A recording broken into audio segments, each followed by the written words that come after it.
بسم اللہ الرحمن الرحیم۔ حضرت موسیٰ علیہ السلام اور قارون کا خزانہ۔ قارون حضرت موسیٰ علیہ السلام کے چچا یزید کا بیٹا تھا۔ بہت ہی شکیل اور خوبصورت آدمی تھا، اس لیے لوگ اس کے حسن و جمال سے متاثر اس کو منور کہا کرتے تھے۔ اس کے ساتھ ساتھ اس میں یہ کمال بھی تھے کہ وہ بنی اسرائیل میں تورات کا بہت بڑا عالم اور بہت ہی ملن نثار اور با اخلاق انسان تھا۔ لوگ اس کا بہت ہی ادب و احترام کرتے تھے، لیکن بے شمار دولت اس کے ہاتھ میں آتے ہی اس کے حالات میں ایک دم تغیر پیدا ہو گیا اور سامری کی طرح منافق ہو کر حضرت موسیٰ علیہ السلام کا بہت بڑا دشمن ہو گیا اور اعلیٰ درجے کا متکبر اور غرور ہو گیا۔ جب زکوٰۃ کا حکم نازل ہوا تو اس نے حضرت موسیٰ علیہ السلام کے روبرو یہ عہد کیا کہ وہ اپنے تمام مالوں سے 1000ویں حصے کا زکوٰۃ نکالے گا، مگر جب اس نے مالوں کا حساب لگایا تو ایک بہت بڑی رقم زکوٰۃ کی نکلی۔ یہ دیکھ کر اس پر ایک دم حرص و بخل کا بھوت سوار ہو گیا اور نہ صرف زکوٰۃ کا منکر ہو گیا بلکہ عام طور پر بنی اسرائیل کو بہکانے لگا۔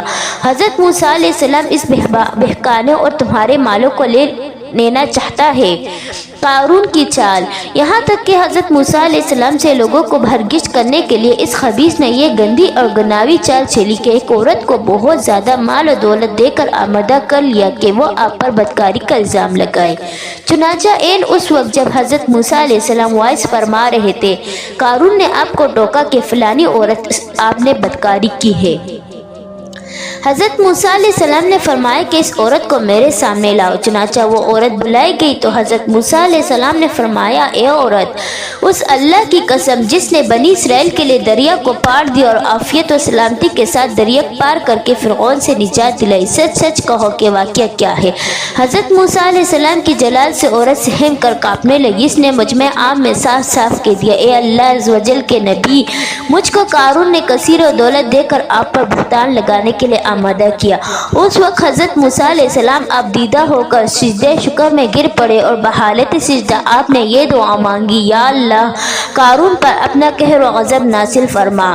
پھر آپ نے مجمع سے فرمایا کہ جو قارون کا ساتھی ہو وہ قارون کے ساتھ ہے اور جو میرا ساتھی ہے وہ قارون سے جدا ہو جائے۔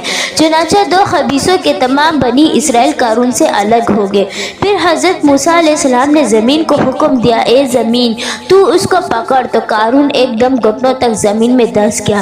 پھر آپ نے دوبارہ زمین سے یہی فرمایا، وہ کمر تک زمین میں دھس گیا۔ پھر یہ دیکھ کر قارون رونے لگا اور بلبلانے لگا اور قربت و رشتہ داری کا واسطہ دینے لگا، مگر آپ نے کوئی الفاظ تک نہ فرمائی، یہاں تک کہ وہ بالکل زمین میں دھس گیا۔ دو منحوس آدمی جو قارون کے ساتھ تھے لوگوں سے کہنے لگے، حضرت موسیٰ علیہ السلام نے قارون کو اس لیے دھنسا دیا تاکہ قارون کے مکان اور اس کے خزانے پر خود ہی قبضہ کر لے۔